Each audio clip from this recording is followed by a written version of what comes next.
Buenas tardes a todos, bienvenidos a este encuentro. Hoy tenemos a dos eminencias que van a estar acá con nosotros compartiendo conocimientos de un tema que tenemos bastantes consultas respecto a esto y que nos pareció muy importante que pudiéramos hablar de esto y que tengan el espacio también para las preguntas y para el ida y vuelta.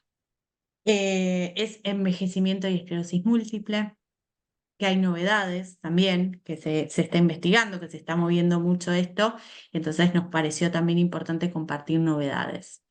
Eh, Hoy arrancamos con la doctora Célica Israelit. La doctora Célica Israelit es subjefa, regime Celi, si digo mal, del Departamento de Neuroinmunología de FLENI.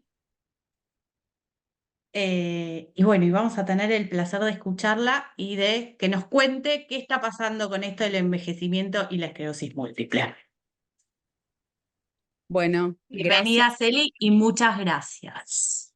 No, por favor, gracias, Jonah, por la invitación. Para mí siempre es un placer poder estar acá y compartir con los pacientes y con los familiares. Es de las cosas que más me gusta. Así que, bueno, nada, muy feliz de estar compartiendo.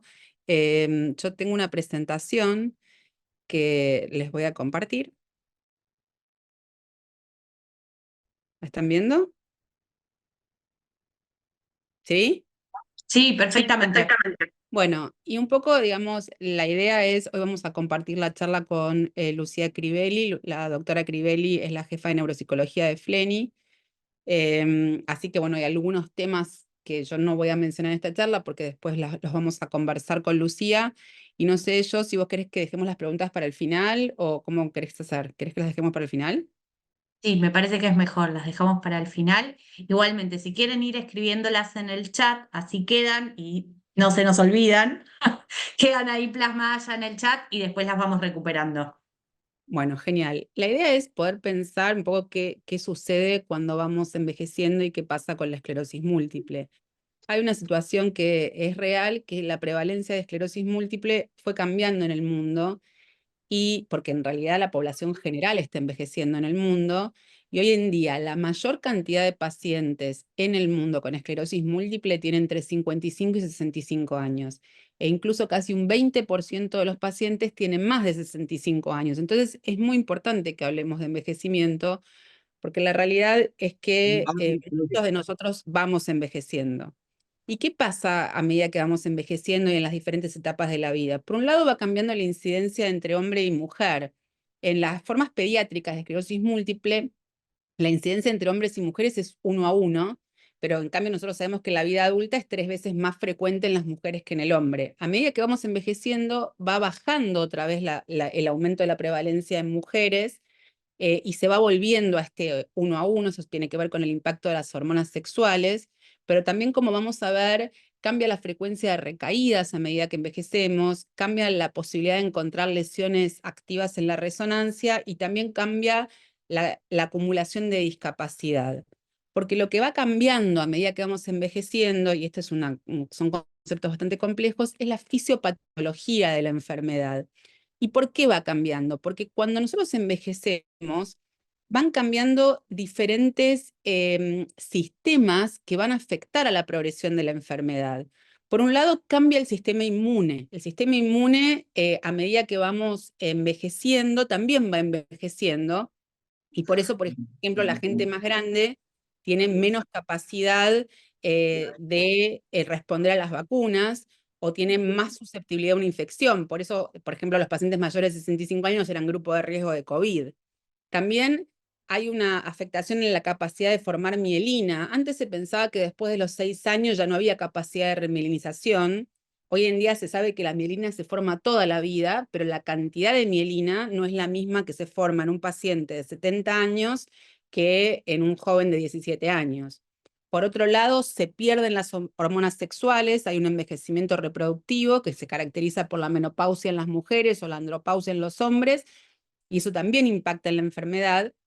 Y además, lo que pasa a medida que envejecemos es que se van sumando esta palabra tan importante que dice acá, que se llama comorbilidades. Las comorbilidades se refiere a otras enfermedades, por ejemplo, la hipertensión arterial, la diabetes, el colesterol alto, ¿no? Que esas son todas enfermedades que son más frecuentes en pacientes después de los 45, 50, 55 años y que claramente tienen un impacto en la enfermedad.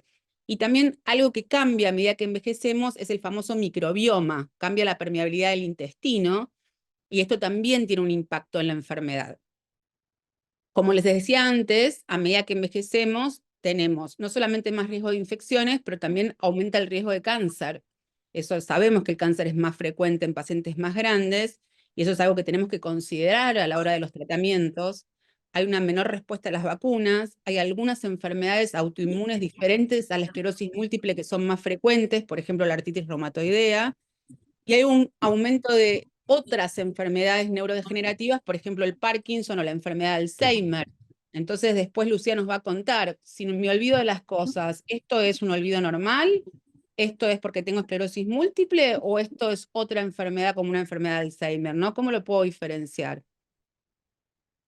Y claramente envejecer impacta en la enfermedad en diferentes etapas. Por un lado impacta en el diagnóstico, ¿no? Hacer diagnóstico de esclerosis múltiple en un paciente mayor de 50 o 60 años suele ser un desafío, porque en general con lo que se confunde es con una ACV. Digamos, cuando un paciente comienza, por ejemplo, no sé, con una dificultad para ver en un ojo, se piensa que tiene un evento vascular, digamos, ¿no? Después de los 60 años. Entonces suele confundirse el diagnóstico y suele ser más difícil hacerlo. También lo que pasa a veces con los problemas, hay problemas en la columna de tipo artrosis o degeneración de la columna, o lo que nosotros llamamos un canal estrecho, que hace que sea muy difícil evaluar, por ejemplo, una resonancia de médula en un paciente más grande. Entonces puede ser más difícil evaluar a los pacientes de mayor edad. Como les decía antes, también hay diferencias en la frecuencia de las recaídas, de los brotes. Por cada 10 años de vida disminuye un 35% la posibilidad de tener un brote. Es decir, los pacientes más jóvenes tienen más brotes que los pacientes más grandes, pero los pacientes más grandes, a pesar de tener menos brotes, si tienen un brote, ese brote tiene más posibilidad de dejar una secuela neurológica permanente. Entonces, eso es muy importante a tener en cuenta, ¿no? Un brote puede ser más severo porque puede dejar más secuela de discapacidad en pacientes más grandes que en pacientes más jóvenes. Con la resonancia lo que pasa es algo parecido a los brotes. Por cada 10 años de vida hay un 36% menos de posibilidad de encontrar lesiones que capten contraste, lesiones activas en la resonancia. Pero de vuelta, a pesar de que hay menos lesiones activas en la resonancia, los pacientes tienen mayor progresión de discapacidad. La posibilidad de acumular discapacidad es mayor en los pacientes más grandes, y de hecho, más de la mitad de los pacientes de más de 65 años tienen una forma progresiva de esclerosis múltiple, ¿no? Entonces esto es algo que es importante a considerar. ¿Y qué pasa con los tratamientos, ¿no? Que es algo que me contaba Joana, bueno, que claramente es algo que a ustedes les preocupa mucho. Esto plantea una dificultad, porque yo les dije, bueno, un paciente más grande tiene más riesgo de infectarse, tiene más riesgo de tener cáncer, tiene más riesgo de algunos efectos adversos, pero también tiene más riesgo de progresión de discapacidad y tiene más riesgo de tener una secuela permanente después de un brote. Entonces, el balance riesgo-beneficio que nosotros hacemos a la hora de indicar un tratamiento en los pacientes después de los 50, 60 años suele ser más difícil de hacer. ¿Y por qué pasa esto? Porque cuando nosotros tomamos, esta es una lista de todos los estudios clínicos, seguramente muchas de estas drogas ustedes las conocen. Este es el Copaxone, el interferón, el natalizumab, fingolimod, teriflunomide, dimetilfumarato, alemtuzumab, cladribine, ocrelizumab, ofatumumab, siponimod. Bueno, estas son las drogas habituales para esclerosis múltiple, y si nosotros vemos, los estudios clínicos de estas drogas se hicieron todos, esta es la edad que tomaban como mayor que podían tomar. Eran todos hasta los 50, 55 años, salvo muy poquititos fármacos que evaluaron hasta pacientes de 60 o 65 años. La mayor parte de los estudios clínicos excluyeron, o sea, no incorporaban pacientes mayores de 50 a 55 años. Entonces es muy difícil sacar conclusiones de qué pasa en un paciente de 60 años, o de 65, o de 70, porque no tenemos la evidencia de los ensayos clínicos, que es en la que solemos tomar las decisiones. Y otra cosa que representa una dificultad, cuando nosotros hablamos de envejecimiento y esclerosis múltiple, por definición, se habla de pacientes mayores de 50 años. Pero es muy difícil que nosotros podamos generalizar. Por ejemplo, la paciente que les muestro en la primera foto, que es una chica de 52 años, que no tiene ninguna otra enfermedad, ni toma ninguna otra medicación, que la señora que muestro en la última foto, que es una señora de 84 años, que es totalmente dependiente para sus actividades de la vida diaria, que tiene muchísimas otras enfermedades, además de un deterioro cognitivo. Digamos, todos esos pacientes entran en la misma categoría de envejecimiento y esclerosis múltiple y claramente no son iguales. Y en el medio está el medio, ¿no? Está el señor de 70, pero que además tiene enfermedad cardíaca, o está la señora de 80 y pico, pero que camina 4 kilómetros por día, ¿no?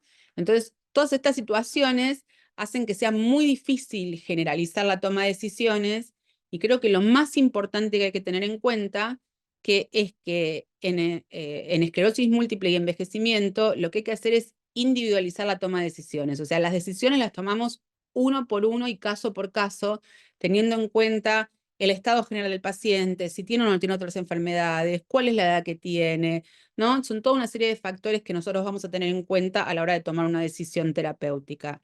Y a la hora también de monitorearlos, porque a medida que los pacientes van creciendo, se van sumando en otras enfermedades, van tomando otros medicamentos. Esos otros medicamentos que toman pueden tener efectos adversos que interfieran, por ejemplo, en la memoria. A veces los medicamentos que se usan para, por ejemplo, la urgencia miccional, a veces pueden traer trastornos de memoria asociados. Es muy importante que tengamos en cuenta la terapia física. Después de la menopausia, evaluar si, por ejemplo, un paciente requiere o no requiere una terapia de reemplazo hormonal, cómo prevenir las caídas. También es muy importante el aspecto social, ¿no? A veces en pacientes más grandes perdemos el seguimiento básicamente porque el paciente no tiene quien lo traiga a la consulta, ¿no? Los pacientes más grandes no se animan a venir solos o no pueden venir solos, no quieren molestar a sus hijos, entonces vamos perdiendo el seguimiento de esos pacientes y son todos factores que tenemos que considerar. Y por otro lado, a la hora de revisar a los pacientes y de evaluarlos, también tenemos que tener mucho cuidado porque, por ejemplo, un paciente de 75, 80 años puede caminar mal por muchos motivos, más allá de la esclerosis múltiple, ¿no? Mi mamá tiene 83 años, usa un bastón y ella no tiene esclerosis múltiple. Entonces, si yo tengo que evaluar su escala de discapacidad, que es el famoso EDCS, ¿qué EDCS le voy a poner? ¿No? Entonces, eso es algo que también tenemos que considerar. Y con respecto a la resonancia, también tenemos que hacer diagnóstico diferencial si una manchita en la resonancia es una manchita por esclerosis múltiple o, por ejemplo, es una lesión vascular, que por supuesto, una lesión vascular me refiero a un mini ACV, que por supuesto los pacientes con esclerosis múltiple pueden tener, ¿no? No es que por tener esclerosis múltiple, como dice Corrale, no se puede tener unidad encarnada. Entonces, el paciente con esclerosis múltiple, después de los 55, 60, 65 años, la realidad es que requiere un abordaje interdisciplinario. Es imposible que nosotros como neurólogos sepamos de todo, ¿no? Sepamos de screening oncológico, sepamos de aspectos nutricionales, sepamos de neurofisiatría, o sea, realmente no podemos abarcar todas las especialidades. Por eso lo que hacemos es trabajamos con otros especialistas en equipo. Es la famosa unidad de esclerosis múltiple o clínica de esclerosis múltiple, que creo que en este grupo, bueno, siempre es importante, pero en este grupo de pacientes es fundamental y nos ayuda mucho al seguimiento de este grupo etario. Y después está la pregunta del millón, que es cuánto tiempo hay que sostener los tratamientos, ¿no? O sea, ¿se puede suspender el tratamiento? ¿Se sostiene toda la vida? ¿Se sigue hasta los 80, hasta los 90, hasta los 70? ¿Hasta cuándo se sigue? La realidad es que, como yo les dije antes, los pacientes más grandes tienen menos brotes y tienen menos lesiones en la resonancia, entonces a partir de ahí uno podría decir, bueno, se puede suspender el tratamiento, pero la realidad es que no hay un claro marcador del riesgo que tiene cada paciente en forma individual si suspende el tratamiento, y como les dije antes, si el paciente llega a tener una recaída, tiene más del doble de chance de dejarle una secuela a esa recaída, y eso no es menor. Y también tampoco se sabe, si bien por ejemplo, un paciente puede no tener recaídas, ¿qué pasa, por ejemplo, con el aspecto cognitivo? ¿Qué pasa con la calidad de vida de ese paciente, ¿no? Son muchos factores que hay que evaluar. Hay un estudio que fue publicado el año pasado que se llama DISCO-MS, DISCO no del boliche, sino de discontinuación de las terapias, que lo que tomaba eran pacientes de más de 55 años que no hayan tenido recaídas en los últimos 5 años y que no tengan nuevas lesiones en la resonancia en los últimos 3 años, y lo que ellos veían era a los 2 años, a una mitad de los pacientes le suspendían el tratamiento y a la otra mitad continuaban. Y ellos veían si esos pacientes tenían actividades, es decir, tenían nuevas recaídas o nuevas lesiones en T2 en 2 años, y la realidad es que ellos no pudieron demostrar que sea igual suspender que no suspender el tratamiento, porque los pacientes que suspendían el tratamiento, si bien no tenían más discapacidad, sí tuvieron más recaídas. Entonces hay que ser muy cuidadoso antes de pensar en suspender un tratamiento, ¿no? Obviamente esto es en un grupo de pacientes de 55 años, la pregunta es qué pasa si lo hacemos a los 75, ¿no? ¿Va a seguir dando lo mismo? ¿No va a seguir dando lo mismo? La realidad es que no lo sabemos, no hay una única respuesta, y como les decía antes, ¿no? Lo importante es individualizar la toma de decisiones, ver si este paciente del que hablamos tiene efectos adversos, no tiene efectos adversos, hace cuánto tiempo que está estable, si tiene otras enfermedades, si no tiene otras enfermedades, y sobre todo qué tratamiento tiene, ¿no? Porque nosotros sabemos que la suspensión de algunos tratamientos, por ejemplo, el natalizumab o el fingolimod, tiene la posibilidad de dar un fenómeno que se llama rebote de la enfermedad. Entonces, también es difícil sacar conclusiones generales para todos los tipos de tratamientos de esclerosis múltiple.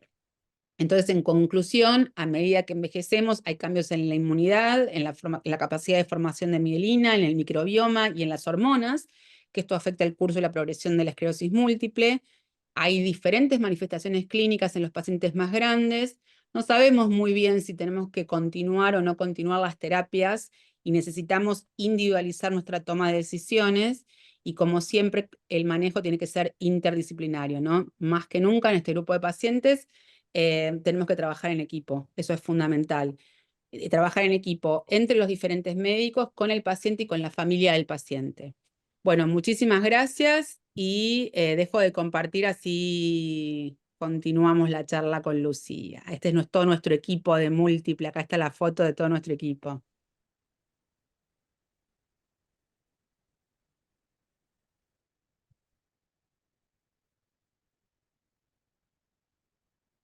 No, no se te escucha.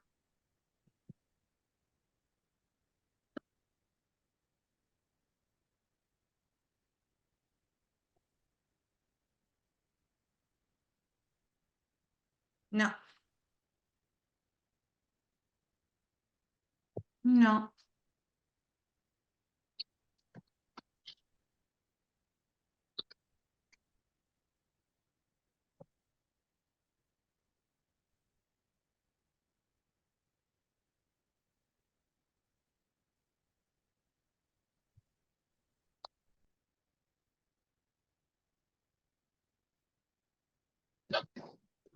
Perdón, perdón, Celi, te muteé yo. A ver. Ahora, Ahora sí. bien, Espectacular. ahí está, perfecto. Pero tuve que cambiar la configuración. Bueno, voy a compartir pantalla, entonces si empiezo. Ahí está. Bueno, yo soy Lucía Crivelli, soy psicóloga, especialista en neuropsicología. Me dedico a estudiar las funciones cognitivas, que ahora vamos a ver un poco de qué se tratan. Y en el caso de hoy vamos a hablar sobre las funciones cognitivas en múltiple y en el envejecimiento. Bueno, empezamos por qué son las funciones cognitivas. Son funciones superiores como el razonamiento, la memoria o la atención, que son fundamentales para nosotros para tener una vida independiente. Y estas funciones las utilizamos continuamente. Se llaman cognitivas también porque nos permiten conocer el mundo. Y nuestro cerebro usa las funciones cognitivas para todo, para programar un movimiento también, para coordinar una acción, para manejar un auto, para tener reuniones. Es algo muy importante en nuestra vida. Y las funciones se pueden dividir en atención, orientación, memoria, lenguaje, funciones ejecutivas, funciones visoespaciales y cognición social, ¿sí? ¿Por qué son importantes entonces las funciones cognitivas? Porque todas las actividades que realizamos las requieren. Y las funciones cognitivas implican millones de conexiones neuronales que están repartidas en todo nuestro cerebro. En diferentes partes del cerebro vamos a encontrar que predominan algunas u otras funciones cognitivas. Antes, hace mucho tiempo, se pensaba que el cerebro era como que tenía cajones o compartimentos estancos. Hoy sabemos que funciona más como una red donde todas las áreas están interrelacionadas. Entonces, una función está más predominantemente alojada en un área, pero está interconectada con otras áreas. Por eso en la esclerosis múltiple, una lesión no necesariamente implica un déficit en una función cognitiva específica. Bueno, sabemos que estas funciones con el envejecimiento saludable se modifican. Por ejemplo, la velocidad de procesamiento de la información, que es una parte de la atención, se enlentece. En general, la gente grande tarda más tiempo en generar una respuesta a un estímulo, ¿sí? Están un poco más enlentecidos. También la memoria de trabajo. La memoria de trabajo es una función ejecutiva que es la capacidad que yo tengo de no memorizar, sino guardar la información un ratito en mi cerebro y devolverla procesada. Por ejemplo, un ejemplo cotidiano. Estoy en casa y voy a pedir empanadas. Entonces le pregunto a la gente en casa, a mis hijos, ¿qué quieren? 2 de pollo, yo una de pollo y una de carne, yo 3 de choclo. Bueno, llamo, pido las empanadas, corto el teléfono y después me preguntan, ¿qué pediste? Y no me acuerdo qué pedí. Pero lo retuve en la memoria el tiempo suficiente como para poder hacer el pedido. O lo mismo con un número de teléfono, que lo memorizo un rato como para poder marcarlo y después me lo olvido, ¿no? Bueno, eso ya no se usa más porque ya no marcamos números de teléfono, pero en la época que lo hacíamos era un ratito que uno lo memorizaba y luego lo olvidaba. Esa es la memoria de trabajo y se empieza a afectar con la edad. Y lo que pasa con la memoria en general es que uno tarda más en evocar los recuerdos, ¿sí? Es como que nos cuesta más encontrar la palabra indicada y el cerebro cambia un poco y la evocación se vuelve un poco más dificultosa.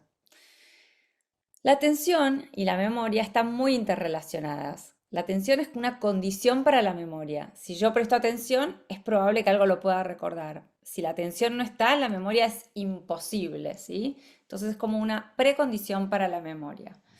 Por eso, cuando trabajamos en neuropsicología y en rehabilitación, le damos muchísima importancia a empezar con ejercicios de atención. Y la memoria en sí misma tiene diferentes etapas que se afectan de manera distinta en el envejecimiento. El aprendizaje es una, tiene como 3 etapas. El almacenamiento es otra y la recuperación es la tercera. El aprendizaje es cuando ingresa la información. Por ejemplo, yo voy a ver una película al cine y estoy viendo esa película. Entonces la información está entrando en mi memoria. Luego la segunda etapa era el almacenamiento. Se elabora, pienso acerca de la película, la relaciono con otros recuerdos que yo tengo, reconozco a los actores y los asocio a otras películas que hicieron, pienso en los conceptos que se transmitieron, la historia la anudo a eventos históricos que conozco, elaboro la información de alguna manera. Y por último viene la recuperación de la información guardada. Y esa es la parte donde en el envejecimiento saludable empieza a fallar la memoria. Es como que me cuesta más acordarme. Pero ¿cómo puedo saber si esto es algo patológico o es algo que tiene que ver con el envejecimiento que llamamos benigno, ¿no? El envejecimiento que tenemos todos de las funciones cognitivas. Bueno, una clave para saber si un olvido tiene que ver con algo patológico o no es saber si uno la puede recuperar cuando le dan pistas. Por ejemplo, en el ejemplo de la película, si yo no me acuerdo de haber visto determinada película y mis hijos me dicen, pero ¿te acordás, mamá, que fuimos al cine en Palermo? ¿Te acordás que fuimos con tu prima y que cuando entramos compramos pocho? Y esas pistas me ayudan a acordarme del evento. El evento estaba guardado, ¿no? No es que estaba anulado, estaba guardado, pero me costó recuperarlo, me costó acordarme de eso. Y eso es algo que pasa en el envejecimiento benigno. En las enfermedades neurodegenerativas, como la más clásica es la enfermedad de Alzheimer y la más frecuente, lo que pasa es que la información no está guardada, ¿sí? No se almacena. Y aunque yo le dé muchas pistas, es como si la persona no hubiese vivido el evento. Para evitar también los olvidos es muy importante el repaso de la información, ¿sí? esto que yo les contaba del almacenamiento, que se da de una manera espontánea en la juventud y en la vida adulta, requiere un poquito más de trabajo cuando uno va envejeciendo. Uno necesita trabajar más sobre esas asociaciones que hace cuando quiere recordar algo. Tratar de leer las cosas muchas veces. Otra estrategia es tratar de ingresarlas por varias vías. Entonces, por ejemplo, estoy escuchando algo y también lo escribo. Después ese papel por ahí no lo uso, pero la información ingresó por la doble vía, por la auditiva y por la visual. ¿Cómo son los déficits cognitivos en la esclerosis múltiple? Bueno, las funciones que se alteran en general en personas con esclerosis múltiple, o que pueden llegar a estar alteradas, son las funciones ejecutivas, la fluencia verbal, la velocidad de procesamiento y el aprendizaje y la evocación. Las funciones ejecutivas son funciones muy complejas, muy propias del ser humano, que en general están alojadas en el lóbulo frontal y que tienen que ver con poder organizar la información, poder planear actividades, tienen que ver con secuenciar cosas, con organizar. La memoria de trabajo es una función ejecutiva y la que les contaba con el ejemplo de las empanadas, y muchas veces se ven afectadas en las personas con esclerosis múltiple. A mí me gusta describirlas como si fuesen como un director de orquesta, ¿no? Que dirige también cómo funcionan las otras funciones. Por eso son tan importantes. Pero también la buena noticia es que son funciones que, ahora vamos a ver un poco sobre rehabilitación y sobre compensación, son de las funciones que más se benefician con ayudas externas y a las que más podemos apoyar, digamos, de alguna manera. La fluencia verbal tiene que ver con la capacidad de decir muchas palabras en un periodo corto de tiempo, como lo estoy haciendo yo. La fluencia verbal, que en general se afecta en la esclerosis múltiple, es una función ejecutiva. Y la velocidad de procesamiento de la información y el aprendizaje y la evocación también pueden estar afectadas. Fíjense que en memoria es aprendizaje y evocación, no es almacenamiento. Cuando un déficit aparece en una persona con esclerosis múltiple, generalmente el recuerdo está almacenado. Lo que le falla es este proceso de irlo a buscar correctamente. Necesita más ayuda para encontrarlo. Pero el tipo de olvidos son distintos que las personas con Alzheimer. La prevalencia varía significativamente. La verdad es que los estudios no terminan en ponerse de acuerdo porque son estudios que son heterogéneos. Son distintos en el tipo de esclerosis múltiple que están estudiando, en el tiempo de evolución de la enfermedad, en la carga de lesiones que tienen en el cerebro. Entonces, entre el 40 y el 70% de las personas pueden tener en algún momento de la enfermedad deterioro cognitivo o déficit cognitivo. Generalmente este déficit es leve o moderado, no es severo. ¿Qué tenemos que hacer si sospechamos de déficit cognitivos? Primero, hacerle caso a esta sospecha, porque los déficits cognitivos en la enfermedad pueden aparecer en diferentes etapas. No tienen que ver con que haya transcurrido mucho tiempo. Pueden empezar como síntomas iniciales de la enfermedad incluso. Hay personas que debutan con síntomas cognitivos. Así que hay que prestarle atención. Y en segundo lugar, hay que tratar de medirlos. Y como decía Célica, en FLENI y en la mayoría de los centros que se dedican a esclerosis múltiple se trabaja de manera interdisciplinaria. Y tenemos un equipo que cuenta con neuropsicólogos. En el caso de FLENI está a cargo de esto Carlos Martínez Canyazo y realiza evaluaciones cognitivas. La evaluación cognitiva es fundamental para medir e identificar los déficits. ¿Por qué queremos identificar los déficits? Porque la detección precoz me ayuda a monitorear si esto está progresando o si esto es parte de algo, una secuela que quedó por una lesión. Y también sobre todo porque me ayuda a orientar el tratamiento y personalizar el tratamiento. Porque como sabemos, la enfermedad es muy heterogénea, la esclerosis múltiple, y estos déficits, si bien generalmente están circunscriptos a esas funciones que les mostré, pueden tener predominancia o más impacto en una función que en otra. Y también cuando hablamos de personalizar el tratamiento, hablamos de reforzar las áreas que están conservadas y apoyarnos sobre esas áreas. No es lo mismo una persona con una atención muy afectada, que me va a hacer un efecto cascada sobre las otras funciones, que alguien que se concentra bien, pero tiene un déficit en la organización, un déficit ejecutivo. Entonces me voy a centrar en eso.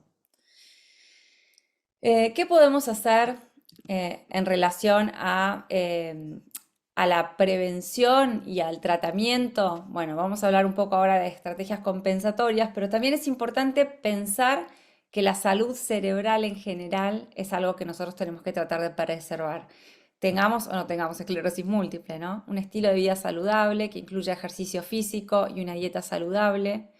Estimulación cognitiva, que no necesariamente es meterse en una sesión con un psicólogo, o sea, las actividades cognitivas desafiantes pueden ser actividades cognitivas que uno disfruta como talleres de lectura, el trabajo mismo, puede ser cineclubs, puede ser cualquier tipo de actividad que a mí me resulte cognitivamente difícil, que me resulte un desafío, porque cuando yo quiero generar nuevas vías de conexión y cuando quiero conservar la salud cerebral, tengo que buscar algo que me sume, ¿sí? Si yo me pongo, la típica pregunta que yo recibo en las charlas sobre disfunción cognitiva es si sirve hacer la claringrilla o la sopa de letras o el sudoku.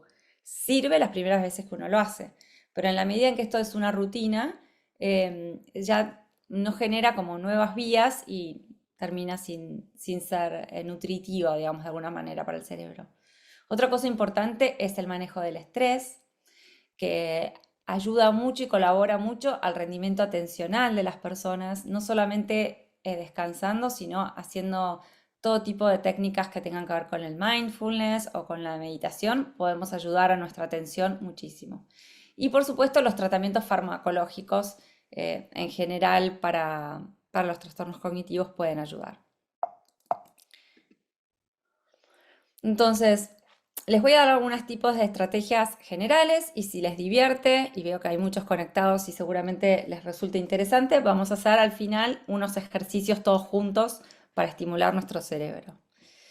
Bueno, vamos a hablar de las que mencioné antes, las estrategias de compensación, ¿sí? Hay un mito que me gustaría derribar y discutir después si quieren, que es el tema de que el desuso de algunas funciones genera pérdida, ¿no? Entonces que tengo que tratar de memorizar cosas que podría anotar, por ejemplo. Pero la realidad es que vivimos en un mundo lleno de estímulos y lleno de cosas para aprender, para organizar, para ejecutar, para planear, ¿sí? Entonces, si nosotros nos podemos ayudar con instrumentos de compensación, eso hace que las otras actividades puedan ser recordadas con más facilidad o puedan ser incluso más exitosas en el sentido de que les puedo dedicar más tiempo de planeamiento cuando no las tengo que memorizar. El uso de alarmas es algo que tenemos que tratar de utilizar al máximo posible. Todos nosotros tenemos una computadora en el bolsillo todo el tiempo. El celular es una computadora y nos permite planear y liberar un poco nuestro cerebro de tanta carga, ¿no? Entonces tratar de usar las alarmas que nos resulten más fáciles, o los calendarios, o simplemente el temporizador, ¿no?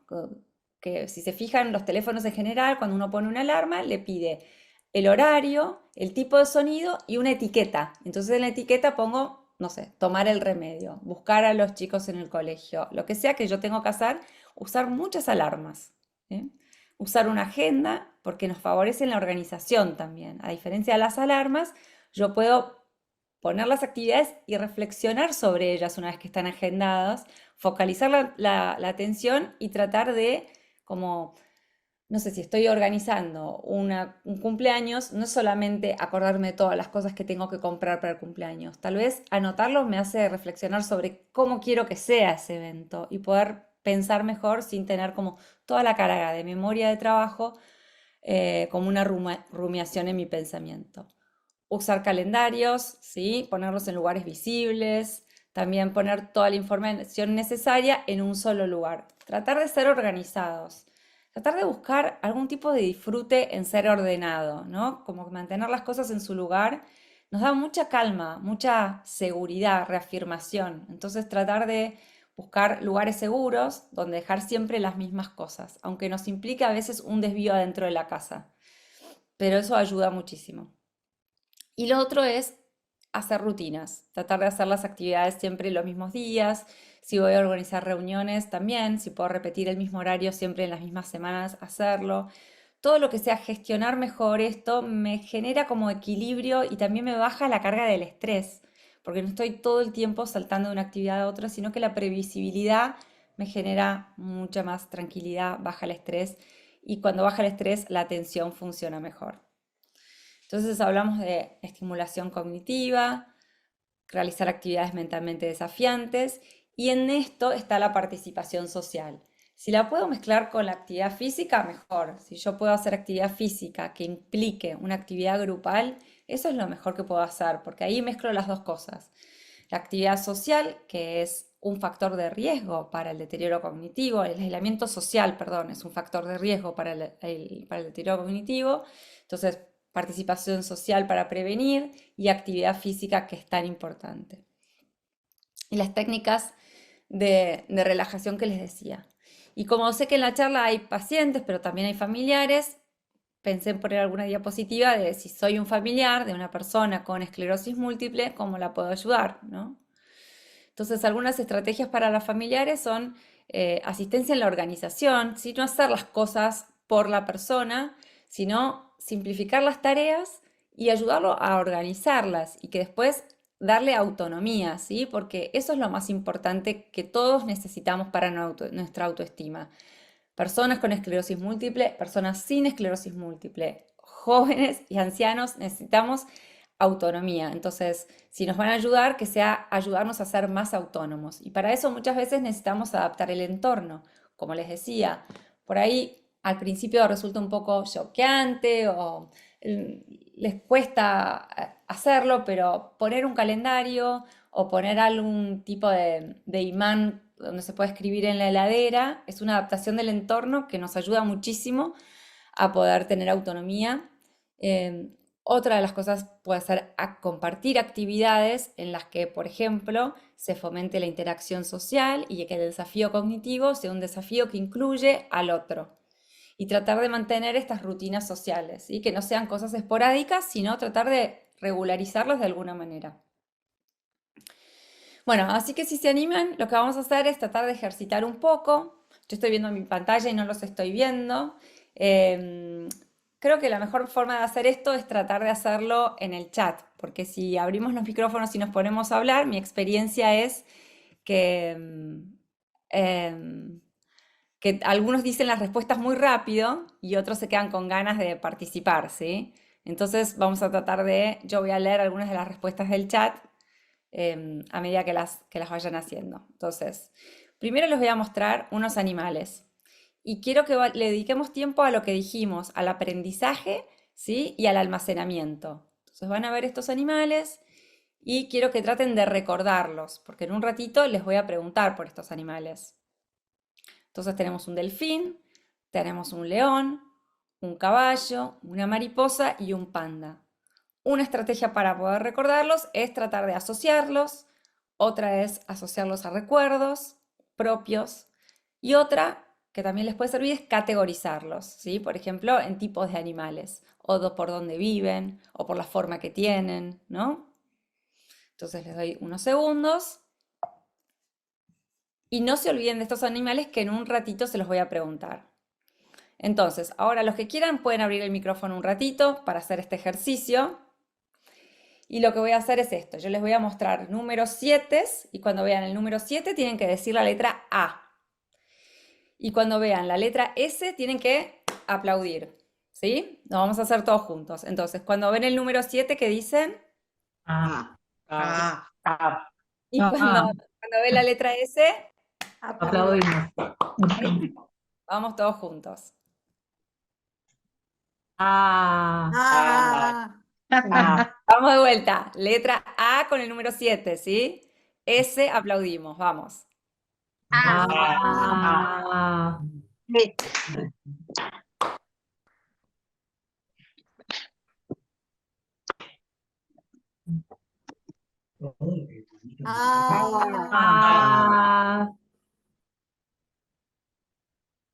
ah,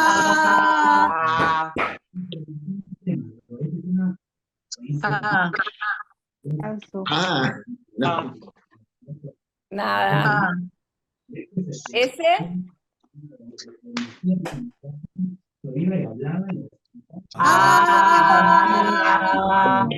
muy bien, bárbaro. Muchos lo hicieron muy bien, muy bien.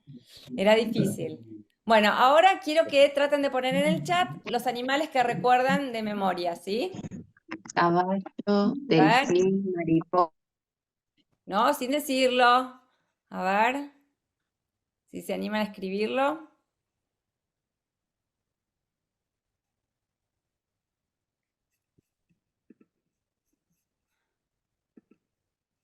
Ahí está. León, Ahí Cristina dice, eh, ahí está, Mariano, panda, mariposa, caballo, delfín, león, Cristina, perfecto. Panda, caballo, bien. León, bien. Nadie tuvo un falso recuerdo, que es lo más importante. Estamos todos muy bien. Oso panda, delfín, caballo. Bárbaro. Ahora voy a cerrar esto, esperen, y les voy a mostrar. Bueno, ¿cuáles estaban y cuáles son nuevos? Si quieren, pueden decirlo. ¿Cuáles son los nuevos, vamos a decir? la cebra, La cebra, El pollito, pollito, el pez y la el cebra, gallo, el y el gallo. y pollito. el gallo. El pez Perfecto. chiquito. Sí, muy bien. Ahí está. Y estos son los que estaban desde el principio, ¿no? ¿Falta alguno? Sí, El el delfín. panda, el Sí, el delfín. El Muy delfín. bien, falta el delfín. Ahí está. Bueno, ahora quiero que miren atentamente esta imagen, ¿sí? Y que me digan qué frutas cambian de posición. Yo la voy a cambiar a la imagen, ¿sí? Lo primero vamos a decir que es un limón. ¿M? Después una uva, una frutilla, una banana, Sandía. sandía. Sí. Entonces, Esa, manzana y ananá. bueno, Manzana. yo las voy a cambiar de posición y me anotan en el chat cuáles cambiaron de posición. ¿Ok?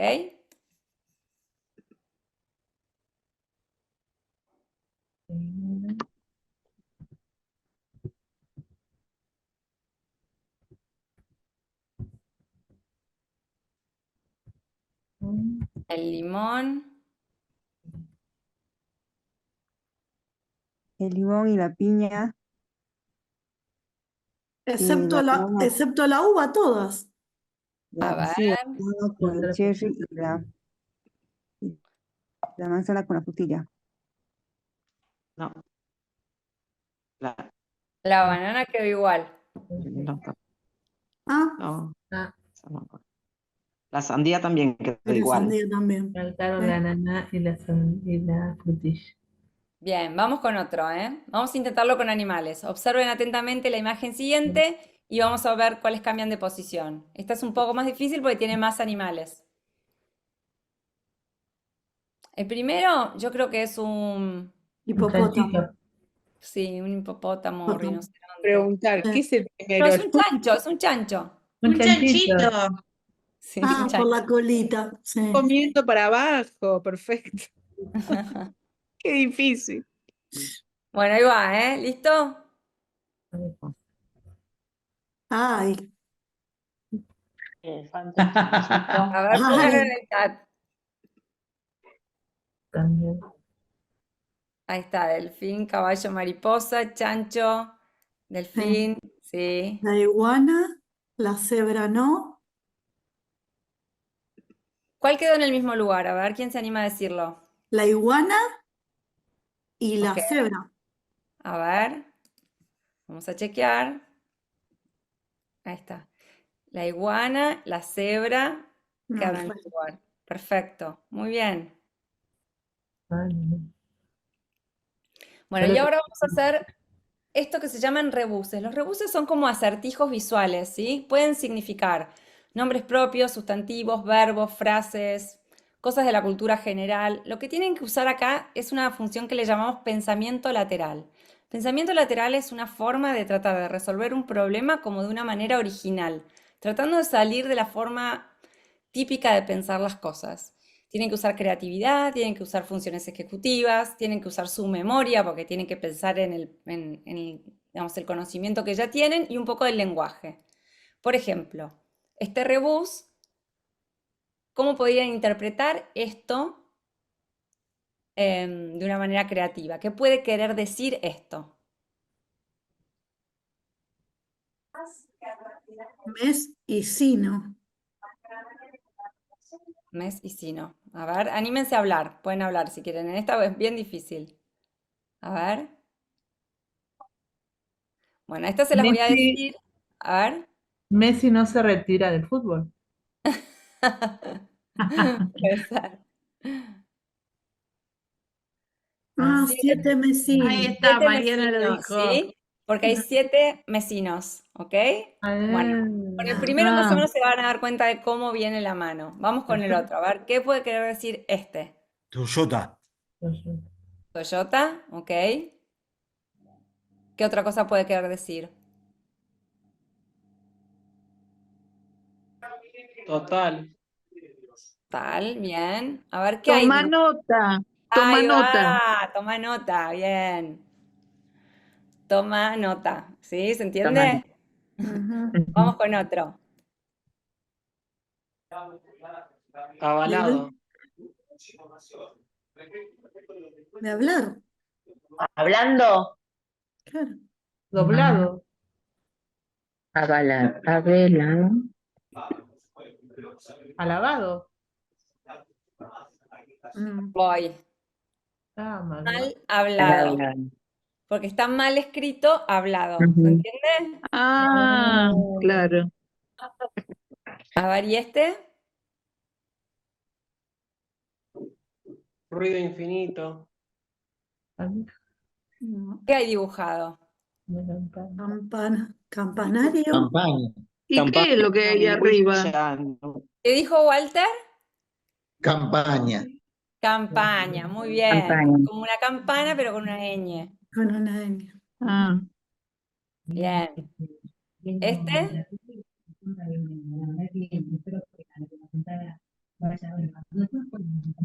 No me acuerdo cuál era la solución, ¿eh? No los puedo ayudar. Tatetito tú. Tatetito tú. Tal, tel, til, tol, tul. Tatetito tú para mí. Una campanilla para llamar, una campana para llamar.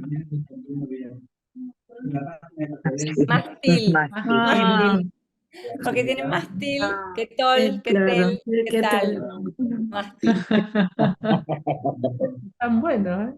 A ver, este. Hay que usar mucho la creatividad, vamos. Nos queda un poquito. Batman. Batman.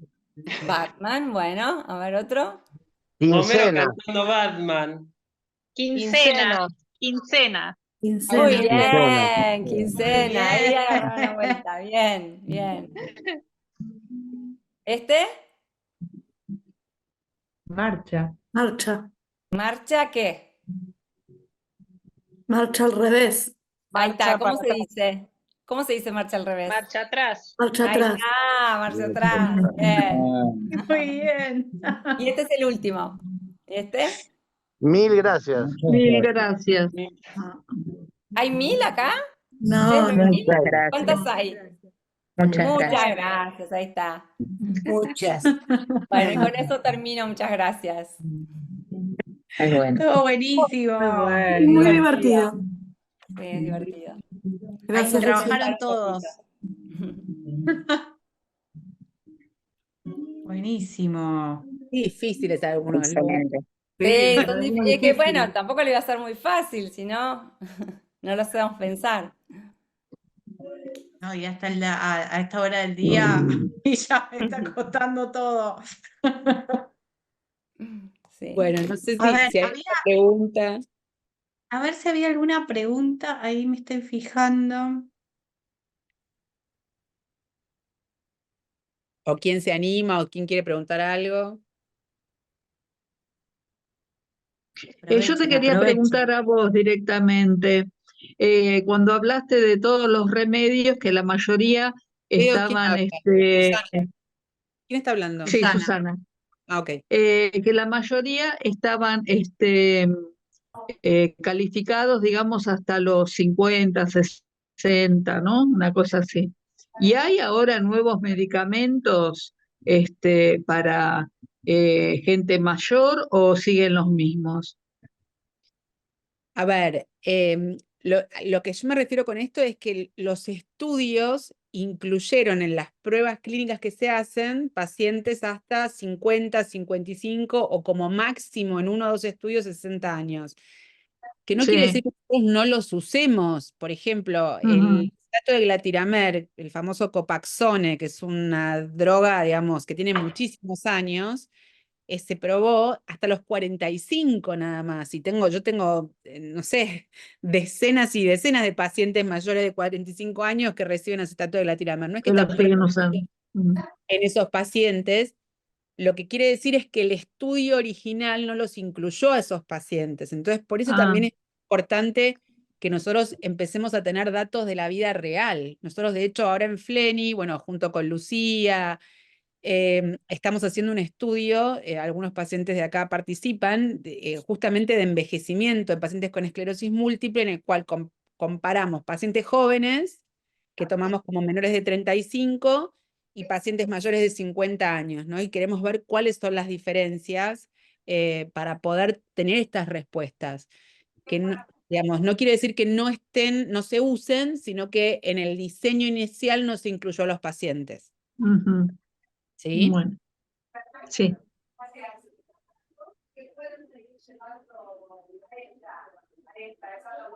¿Alguna pregunta más? Ahí en el chat Hay una hay pregunta en el una. chat, sí.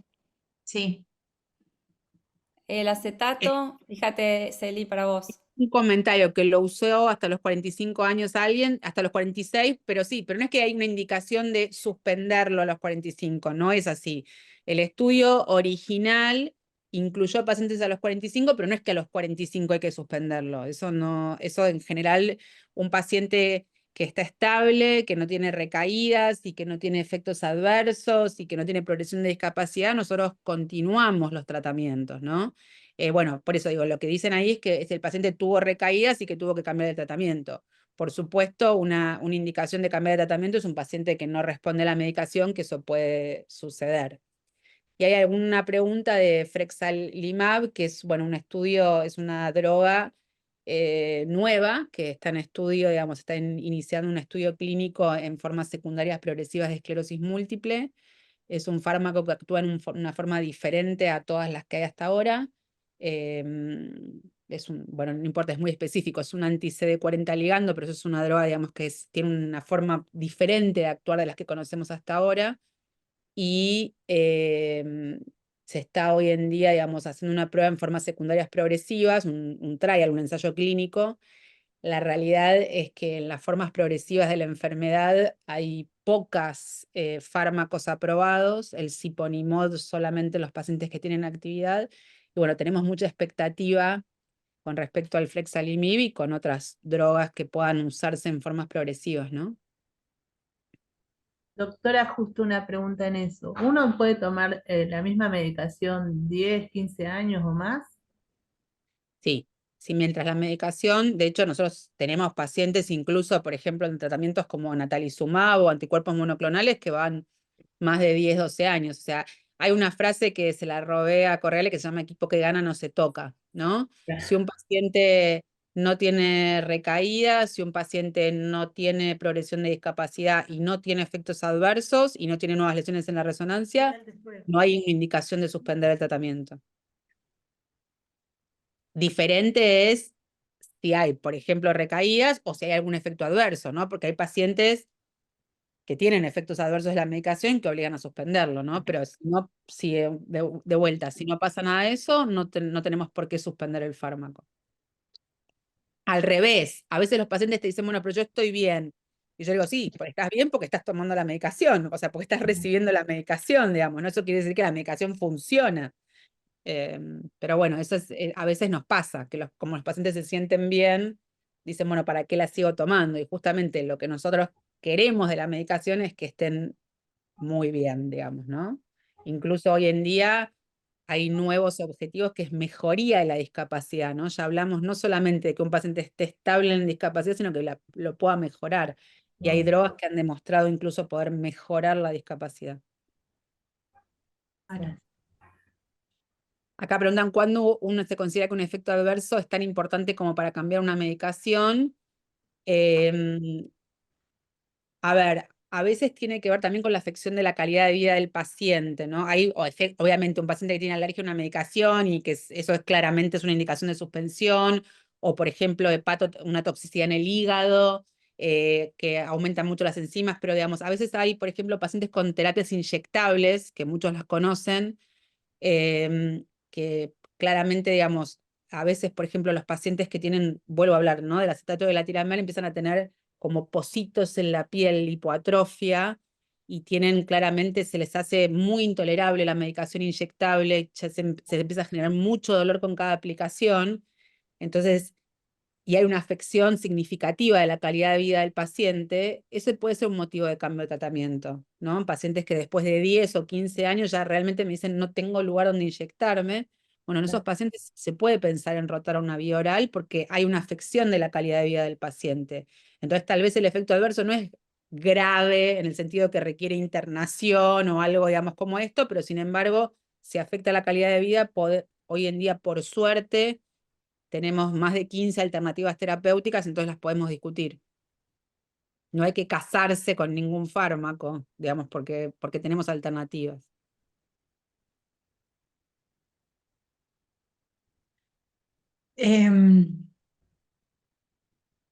Hay otra pregunta ahí, dice el dimetilfumarato, ¿tampoco conviene suspenderlo ante la forma progresiva secundaria?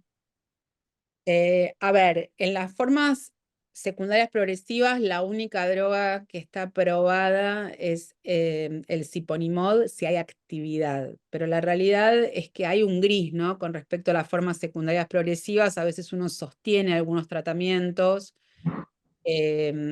digamos, es difícil a veces cuando uno tiene una forma secundaria progresiva decir, bueno, ¿cuándo se va a suspender el tratamiento? Y lo que nos ha pasado es que a veces en pacientes que suspendimos el tratamiento vimos recaídas y vimos actividad en la resonancia, ¿no? Entonces hay que ser muy cuidadoso y sobre todo hay que evaluar caso por caso. Me parece que es difícil dar una respuesta general sin conocer al paciente. Y después ahí dicen que con respecto al conejillo de Indias, claramente es una decisión muy individual de participar o no en un ensayo clínico. Yo acá, bueno, veo pacientes que conozco mucho que han participado en ensayos clínicos, a veces con resultados buenos, a veces no con resultados no tan buenos, pero eso es una decisión que cada uno tiene que tomar, digamos. La realidad es que participar en un ensayo clínico, los pacientes están súper controlados, súper medidos, súper cuidados, digamos, dentro del ensayo. Nosotros, de hecho, en Fleni no estamos participando en el ensayo de este fármaco, así que, digamos, pero bueno, digamos, es un lugar en el cual se cuida mucho al paciente y se controla mucho, pero por supuesto son drogas nuevas y como toda droga nueva, uno asume un riesgo, ¿no?, participando en un ensayo clínico. No sé qué, vos, Lu, ¿qué pensás de los ensayos clínicos que participaste en tantos con nosotros? Sí, los ensayos clínicos no son tratamientos, son Ahí ya estudios de comienza. investigación en los que se firma un consentimiento informado en el cual se le explica muy claramente al participante los posibles beneficios y los posibles riesgos de acceder a un tratamiento. Es una oportunidad porque generalmente son tratamientos que si llegan a esa fase, a la fase donde se prueban con pacientes, son prometedores. Antes pasan por fases de laboratorio, por fases de animales, y cuando llegan a probarse en personas es porque son prometedores. Pero no nos olvidemos que no es que uno está accediendo a un tratamiento que sabe cuáles son los resultados. Está en un estudio de investigación. Bueno, acá están preguntando algo porque hay que tomar tanto cuidado con la cladribine, porque no tiene cubierta, o sea, no tiene la pastilla por cómo está hecha, no tiene, vieron que hay algunos medicamentos que tienen como un plastiquito que los recubre. Bueno, cladribine, que es una droga para esclerosis múltiple, no tiene cubierta, entonces el tema es que si yo tengo la mano pegajosa o lo que sea, me puede quedar en la mano, y cladribine, por la forma en la que se toman muy poquititas pastillas, es por peso. Entonces, si se me llega a romper la pastilla o pierdo un pedacito de la pastilla, perdería un pedazo importante de la dosis, porque la dosis en general son 5 o 10 pastillas nada más. Entonces, imagínense, si pierdo media pastilla, es un lío, y además cada pastilla no sé cuántos millones de pesos sale, lo cual es más lío todavía. Así que también eso es otro tema no menor. Hay otro comentario que me parece interesante, esto que decía, estudio implica 33% de placebo y suspensión de medicamento actual y el tratamiento. No entiendo la pregunta. me parece que tiene que ver con cómo está manejado el estudio. Eso, hay algunas charlas en el canal de YouTube donde se explican un poco qué son los estudios clínicos, por si quieren chusmear un poquito por ahí. Digo, para no meternos en el tema estudios clínicos específicamente, porque es un tema, es una charla completa, que bueno, que si surgen dudas al respecto podemos tenerlo en cuenta para armar otra o para charlar sobre el tema. Había una pregunta muy arriba que era para Lu. Quiero reforzar esto que habló Lu Sí. del envejecimiento saludable, ¿no? Me parece que es algo que tenemos que considerar, digamos, como muy importante, o sea, es realmente, se hace una diferencia enorme. Hay un estudio que Lucía está participando, que se hace en todo el mundo, que es el estudio Fingers, digamos que bueno, hay una publicación muy importante, digamos, que hace la revista, una revista súper importante, se llama Lancet, y que hizo una comisión de demencias, y que la conclusión de ese trabajo, de esa revisión, fue que el 40% de las demencias son prevenibles, ¿no? Con medidas que tienen que ver con esto, ¿no? Con el envejecimiento saludable. Y Lucía viene trabajando en eso un montón y me parece que es un mensaje muy importante para que quede. No sé, Lu, si querés contar lo que estás Sí. haciendo con el Finger. Es interesante porque además empezó ahora en el Reino Unido un Fingers para esclerosis múltiple. Lo que pasa es que está en etapa de planeamiento. Lo presentaron en el Congreso de Filadelfia en julio, muy recientemente. Los factores de riesgo para la demencia, algunos no son modificables, como por ejemplo la edad. La edad es un factor de riesgo para tener Alzheimer. Cuanto más grande soy, más riesgo tengo. Pero hay otros que son modificables. Y como decía Célica, en el mundo, estos factores de riesgo modificables justifican el 40% de las demencias. Y estos factores de riesgo son el tabaquismo, la obesidad, el colesterol, la hipoacusia no tratada, el déficit visual no tratado, el aislamiento social, que lo mencioné. Hay muchas cosas que se pueden cambiar. Cuando midieron los factores de riesgo a nivel mundial, encontraron que justificaban el 40% de los casos de demencia. Pero en la Argentina hicimos un estudio y este número sube al 60%.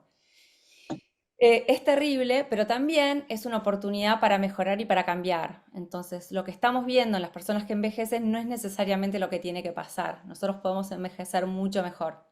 Estamos llevando adelante en FLEN un estudio latinoamericano que se llama LATAM Fingers, tratando de prevenir la demencia en un grupo de personas en 12 países de Latinoamérica.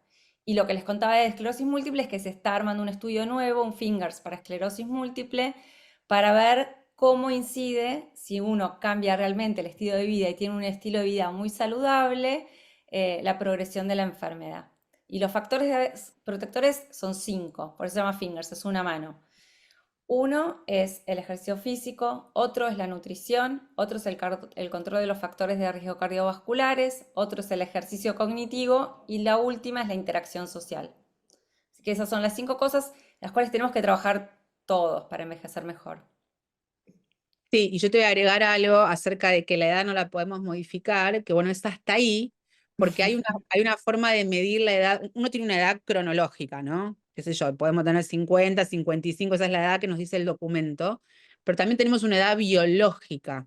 La edad biológica hoy en día se puede medir a partir de la longitud de los telómeros, que es la longitud de los cromosomas, ¿no? A medida que los cromosomas se dividen, se van acortando, y en este estudio de envejecimiento que yo les conté que estamos haciendo en FLENI, estamos midiendo la longitud de los telómeros.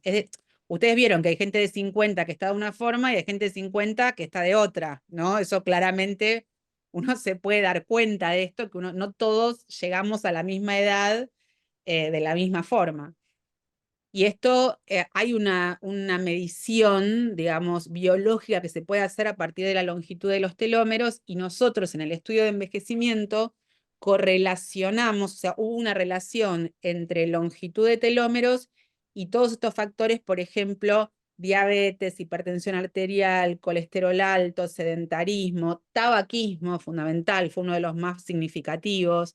Entonces, modificando estos factores, podemos rejuvenecer, ¿se entiende? O sea, digamos, podemos hacer que nuestros telómeros sean más largos.